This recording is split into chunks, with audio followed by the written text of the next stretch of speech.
누가복음 14장 1절에서 14절까지 말씀 제가 받들어 읽겠습니다. 안식일에 예수께서 한 바리새인 지도자의 집에 떡 잡수시러 들어가시니 그들이 엿보고 있더라.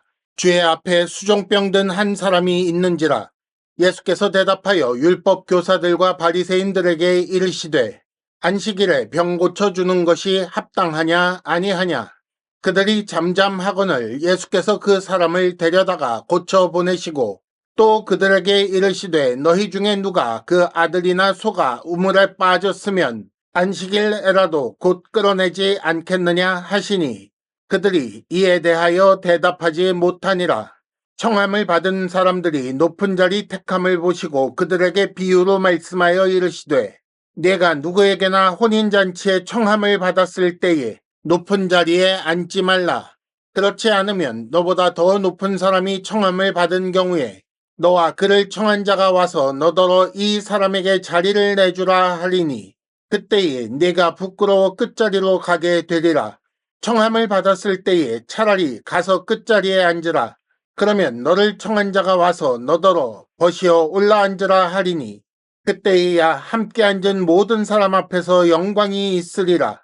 무릇 자기를 높이는 자는 낮아지고 자기를 낮추는 자는 높아지리라. 또 자기를 청한 자에게 이르시되 네가 점심이나 저녁이나 베풀거든 벗이나 형제나 친척이나 부한 이웃을 청하지 말라. 두렵건대 그 사람들이 너를 도로 청하여 네게 갚음이 될까 하노라. 잔치를 베풀거든 차라리 가난한 자들과 몸 불편한 자들과 저는 자들과 맹인들을 청하라. 그리하면 그들이 갚을 것이 없으므로 네게 복이 되리니 이는 의인들의 부활 시에 네가 갚음을 받겠음이라 하시더라. 아멘. 오늘 말씀의 배경을 기록한 1절을 보면 예수께서 한 바리새인의 지도자의 집에 떡 잡수시러 들어가셨다라는 말로 시작합니다. 이것을 오해할 수 있어서 조금 쉽게 요즘 말로 풀어서 설명하자면 예수께서 한 바리새인 지도자의 집에 식사 자리에 초대받아 가셨다라는 그런 말입니다. 그래서 7절에 보면 청함받은 자들, 즉 초대받은 여러 사람들이 나오는 것이고 12절에는 청한 자, 즉 그 예수님을 초청한 사람도 등장하는 것이지요. 그런데 문제는 그들이 엿보고 있었다라는 말에 있습니다. 예수께서 어떻게 하시나 여러 사람들이 지켜보고 있었고 예수님이 어떤 잘못된 행동을 하시면 그걸 책잡아서 예수님을 공격하려고 그렇게 숨죽여 지켜보고 있었다라는 그런 말이 되는 거지요. 특히 1절 시작에 안식일이라고 시간이 나옵니다. 이것이 예수님과 그리고 바리새인 지도자들 사이에 충돌을 일으키던 주제 아니겠습니까? 그렇기 때문에 특히나 더 예수께서 이 안식일에 무슨 책 잡힐 만한 일을 하지는 않으시는지 그들이 지켜보고 있었던 것입니다. 그런데 생각해 보십시오. 뭔가 잘못된 것 아닙니까?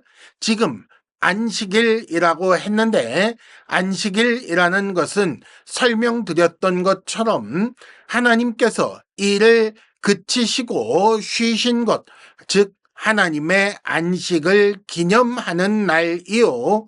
하나님께서 일하신 것의 결과들을 누리시는 그 날에 하나님 안에서 하나님과 함께 하나님으로 말미암아 그 안식을 하나님의 일하심을 누리는 즐겁고 기쁜 복된 날 아니겠습니까?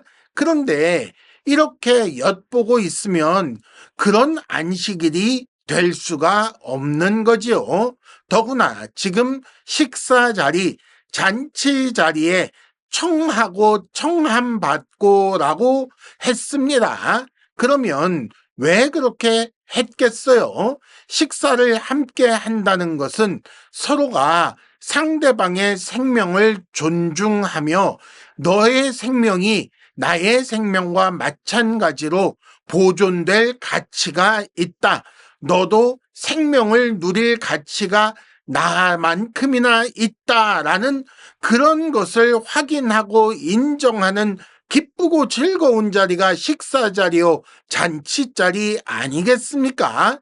그런데 그들이 이런 안식일 식사 자리에서 예수를 엿보고 책잡아 죽이려 하고 있으니 이건 정말 뭔가 잘못돼도 한참 잘못된 거지요. 마치 원래는 천국 잔치 자리 같은 그런 자리가 되어야 마땅한 것을 지금 이 사람들이 지옥처럼 만들고 있는 것입니다. 그래서 예수께서는 이 자리에서 이 사람들에게 천국 잔치 자리에 관련된 그런 가르침을 주신 것이다 라는 시각에서 오늘 말씀을 해석하는 것이 좋겠습니다. 오늘 말씀을 시작하는 1절을 다시 보면 왜 하필이라는 말부터 떠오르지 않습니까? 하필 안식일입니다. 그리고 하필 바리새인이 엿보고 있는데 2절 하필 주 앞에 수종병 든 사람이 있었습니다. 곤란한 상황인 거지요. 이미 우리는 6장에서 이것과 비슷한 일을 본 적이 있습니다.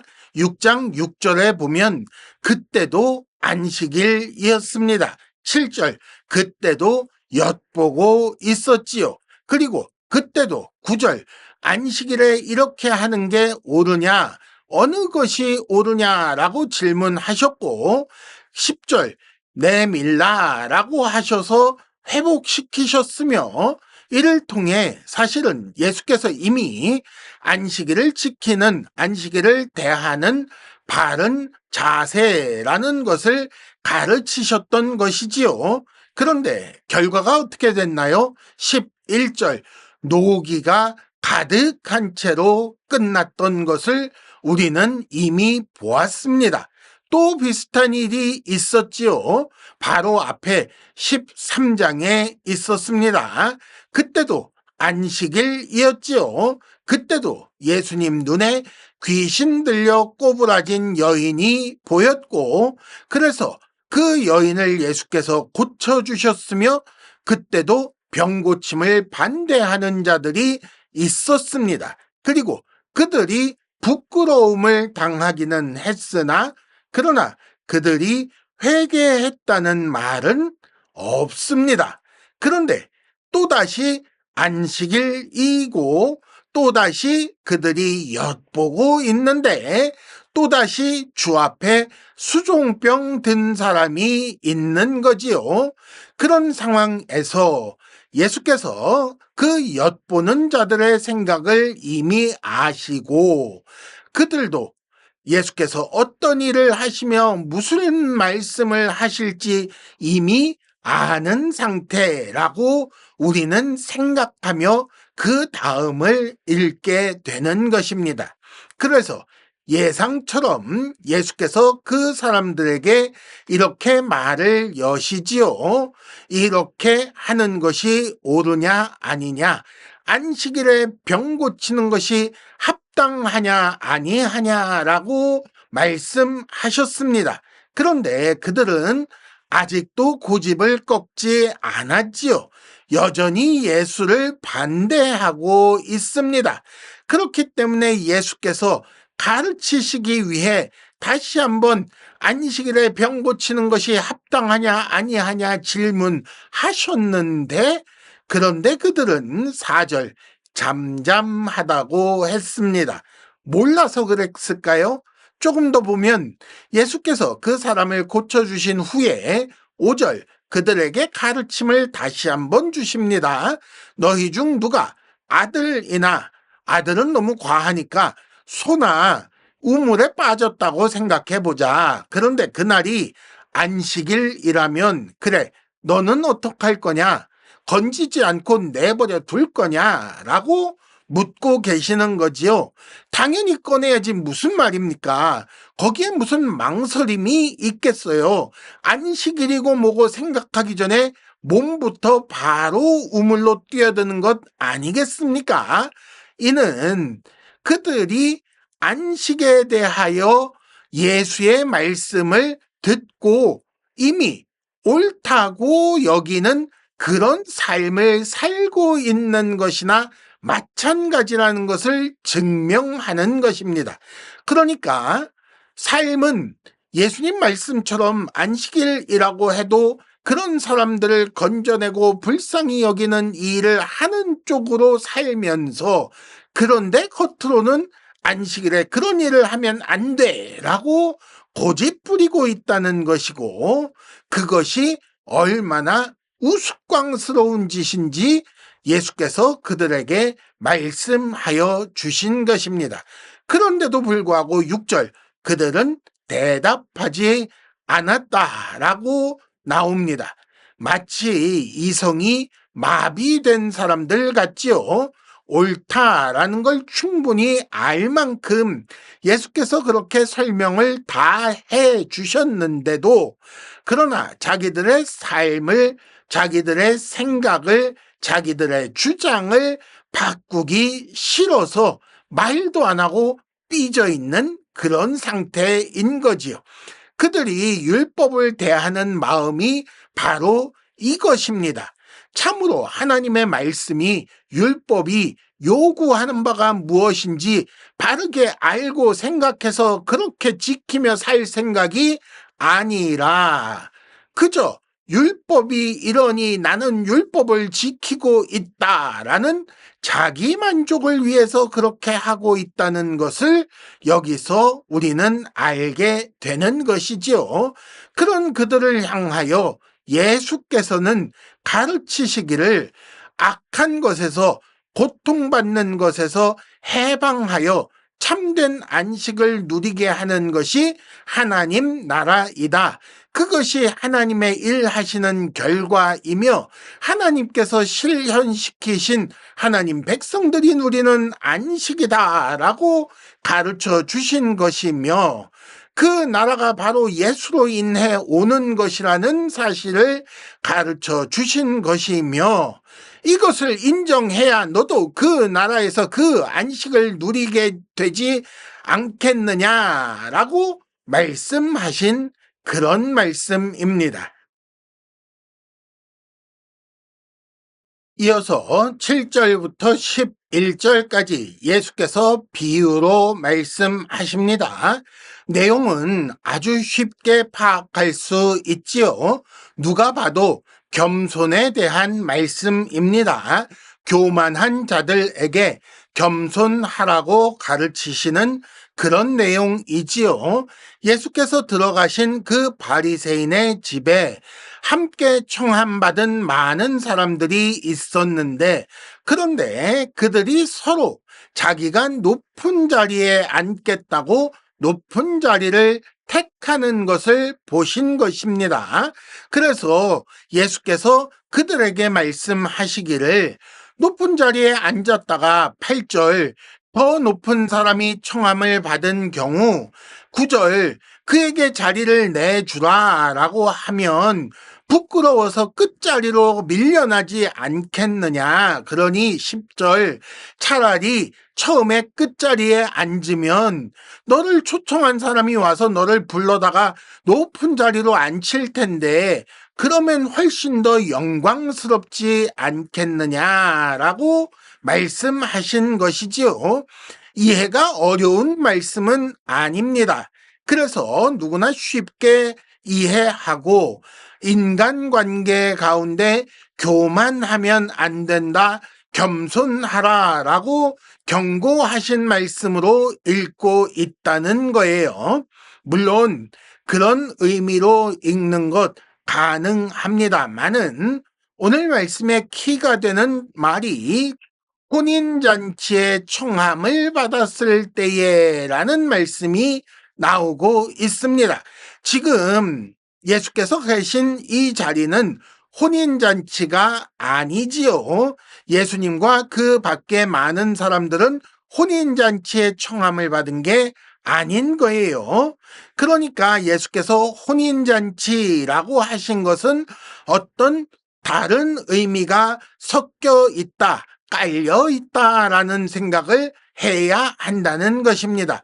그래서 예수께서 그 바리새인 집에 청함을 받은 사람들, 높은 자리를 택하는 사람들, 그들을 보시고 그 모습에 기초하여 혼인잔치와 관련된 겸손과 교만에 대한 지혜의 교훈을 주신 것이다 라고 생각하는 것이 옳다는 것입니다.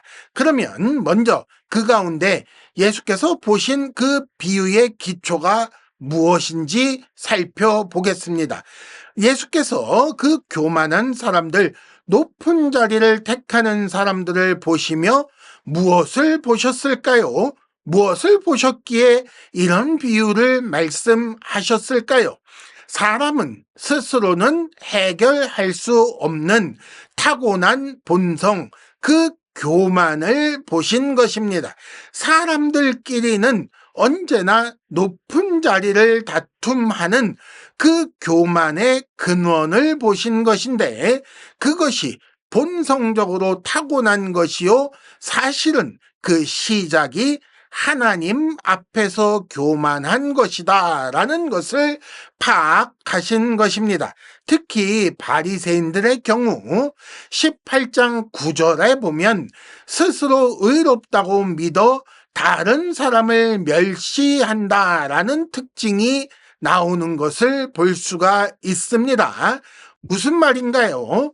물론 사람들이 다 그렇지만 특히 바리새인 같은 경우 그 영적 교만, 자기가 의롭다고 여기는, 자기가 의롭다고 믿는 그 영적 교만으로 인해 인간관계에서도 교만한 것이다 라는 그런 말씀 아니겠습니까?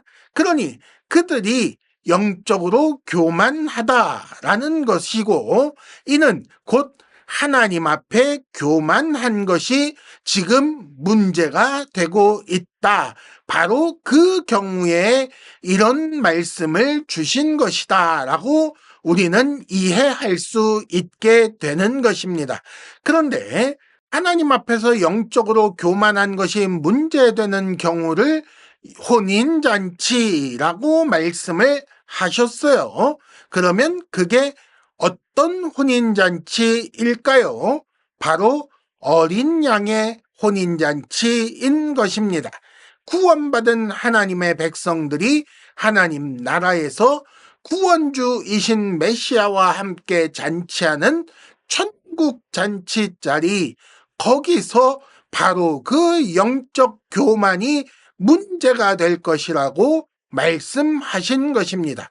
거기는 11절 스스로 높이는 자는 낮아지는 곳이고 스스로 낮추는 자는 높아지는 곳이다. 천국은 바로 그런 나라다라고 이어서 설명하시지요. 그러니 거기서는 차라리 겸손하여 스스로 낮추어서 처음에 끝자리에 가서 앉아야 영광을 누린다라고 가르쳐 주신 그런 말씀이 되는 것입니다. 이어서 예수께서는 이번에는 그 초청한 집주인의 상황을 두고 말씀을 주셨습니다. 물론 천국에 관한 것이지요. 12절 자기를 청한 자, 1절에 나오는 한 바리새인 지도자를 향하여 네가 점심이든 저녁이든 베풀 때에는 벗이나 형제나 친척이나 부자 이웃 말고 13절 차라리 가난한 사람, 몸이 불편한 사람, 그런 사람들을 청해서 점심이든 저녁이든 베풀어야 되지 않겠느냐라고 말씀하신 것입니다. 여기까지만 봐도, 이런 것만 봐도 그때 그 자리에 어떤 사람들이 초대되었는지 우리는 알 것만 같습니다. 여기서 벗과 형제 같은 사람들을 첫 번째 부류라고 하고, 가난한 사람과 몸이 불편한 사람 같은 사람들을 두 번째 부류라고 해서 말을 이어가 보겠습니다. 대부분의 사람들은 첫 번째 부류를 부르기는 하지만 두 번째 부류에 속한 사람들은 잘 안 부르는 성향이 있습니다. 생각해보면 잔치에 사람을 왜 부를까요? 원래는 함께 기뻐할 만한 사람들을 불러서 함께 기뻐하는 자리가 잔치 아니겠습니까? 그리고 식사 자리에는 왜 부른다고요? 앞서 말씀드린 것처럼 내 생명을 유지하는 것만큼이나 너의 생명을 유지하는 것도 중요하다라고 여길 만한 그런 사람들을 부르는 자리가 식사 자리 아니겠습니까? 그러니 많은 사람들이 이걸 조금 변형시켜 왜곡시켜서 자기에게 이익이 되고 도움이 되는 사람들을 부르는 자리가 식사 자리나 잔치 자리가 되어버린 거지요. 그런데 그들은 12절 너를 도로 청하여 가품이 되면 어쩌겠느냐 라고 말씀하고 계십니다. 그렇게 너를 다시 부르는 순간 그걸로 네가 그 사람을 불렀을 때의 목적은 이미 이루어진 것이요. 그러니 14절 인들의 부활 시에 가품을 요구할 수 없게 되지 않겠느냐라는 그런 말씀입니다. 반대로 두 번째 부류에 속한 사람들, 다시 말하자면 가난하고 몸이 불편하고 한 사람들, 그런 사람들은 14절 갚을 것이 없지 않느냐. 그들을 내가 100번을 불러도 나를 불러주지 못할 그런 사람들이고 내게 이익이나 도움이 되지 않을 것 같은 사람이라 내가 내 이익과 대가를 생각하면 도무지 부를 수 없는 그런 사람들이기는 하지만, 그러나 의인들의 부활 시에 하나님 나라에서 가품을 받게 될 것이다. 그러니 오히려 그게 더 큰 복이 되는 것 아니냐라고 말씀하신 것입니다. 왜 그렇게 복이 됩니까? 두 번째 부류에 속한 사람들, 가난하고 몸이 불편하고 힘들어서 자기가 대접은 받으나 베풀어 주는 것을 받기는 하나 한 번도 베풀지 못하고 그들에게 가품이 되지 못한 사람들, 그런데 그 사람들이 의인이라서 천국에서 부활했을 경우 하나님께 그렇게 호소한다는 거예요. 하나님, 내 대신 저 사람에게 좀 갚아주세요. 내가 저 사람에게 빚이 많습니다. 라고 하면 하나님께서 너에게 대신 갚아주실 것인데 그게 더 복이 아니냐라고 말씀하신 것이며, 이것을 지혜라고 하는 것이다 라고 가르쳐 주신 것입니다.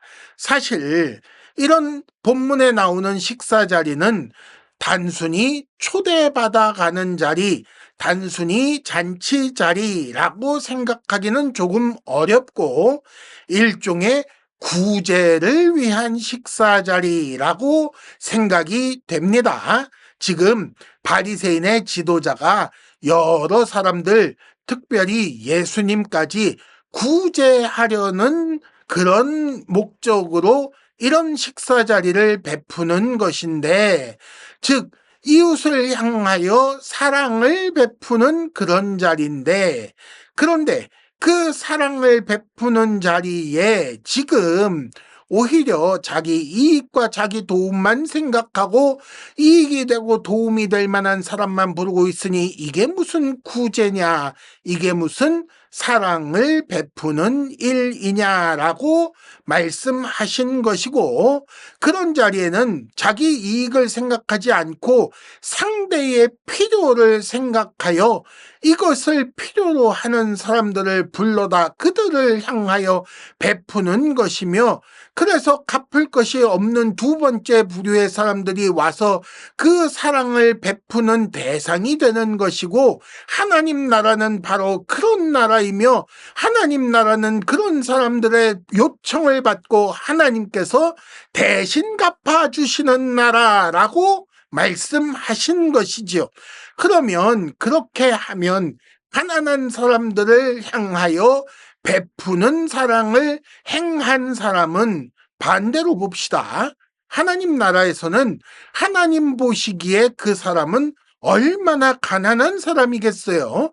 그러니 하나님께서 보시기에 아이고 저 가난한 것이, 저렇게 가진 것도 없는 것이 자기가 뭘 가졌다고 자기보다 더 없는 사람을 저렇게 베풀고 사랑하고 하는가, 내가 저 사람을 많이 사랑해 줘야겠구나 라고 생각하시어 나에게 베푸실 것이다 라는 그런 말씀도 여기에 의미가 포함되어 있는 것입니다. 지금 예수님으로부터 이런 가르침을 받아야 하는 그 사람들, 그들이 어떤 사람들이기에 이런 가르침이 필요했는지 그들의 특징을 정리해 보겠습니다. 첫째, 그들은 참된 안식일에 대해서는 사실 큰 관심이 없던 사람이라고 할 수 있습니다. 예수께서 아무리 가르쳐 주셔도 그건 관심이 없고, 자기들 나름대로 그 율법을 지키기 위한 규정들 만든 거, 그걸 지킴으로 스스로 만족하는 그런 사람들이었지요. 그래서 그것으로 자기가 의롭다고 여기는 것으로 충분한 사람들이었기에 주의 말씀을 따라 자기의 생각과 행동을 고칠 생각이 전혀 없는 그런 사람들이었습니다.